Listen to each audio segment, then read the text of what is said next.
JV Mocon to Ginebra at Travis Jackson to Magnolia dahil kay Dionisio and Jed Mendoza. So yan nga ang ating mga tatalakayin.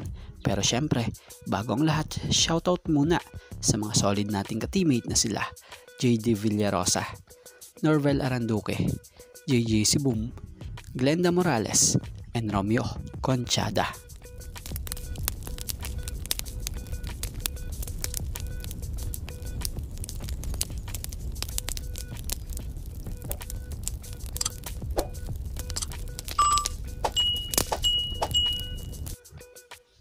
Mukhang ang Magnolia sa pagkakataong to ay kailangan or kinailangan na talaga kumuha ng guard nila na bata-bata dahil sa lineup nila. Kung titingnan nyo mga veterano na ang mga gwardya nila.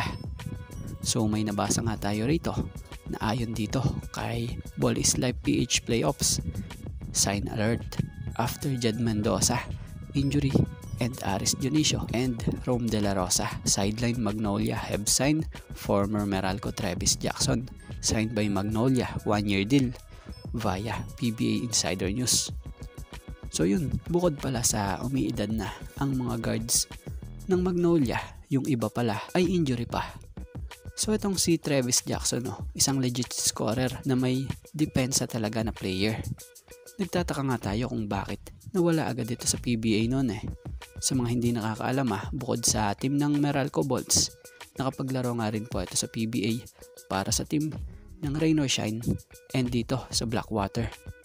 Kung titignan nyo ang postura ng laro nito may hahambing mo sa laro nitong si Chris Ross. Noon, masipag, maligsi at mautak sa court. Kaya naman napakaswerte rito ng Magnolia kung nakuha na nila ito kagaya ng sinasabi rito. At mapunta naman tayo sa isa pa nga po nating topic ayon pa rin dito sa post nitong si Ball is Life PH Playoffs kung saan nakasaad nga rito na breaking news, JV Mocon requested a trade. After Jason Perkins requested a trade now, JV Mocon requested again. Mocon unhappy to Phoenix in minutes played. So batay nga sa nakasaad pa rito, isa ang Ginebra di umano sa interesado kay JV Mocon.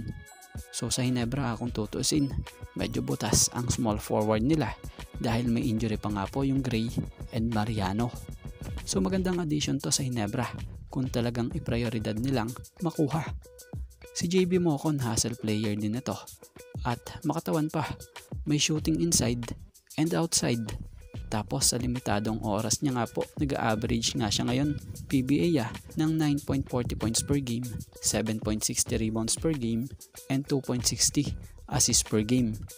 Siya nga pala, bata pa rin po itong si Mocon at hindi pa prone sa injury. 28-year-old lang siya. Kung tutuusin sa triangle system ni Coach Tim, pasok yung estilo ng laro niya.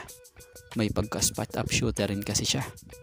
Kaya lang bukod sa Ginebra na nagkaka-interest daw di umano rito, ay interesado nga rin po pala dito ang NLEX daw po at Meralco.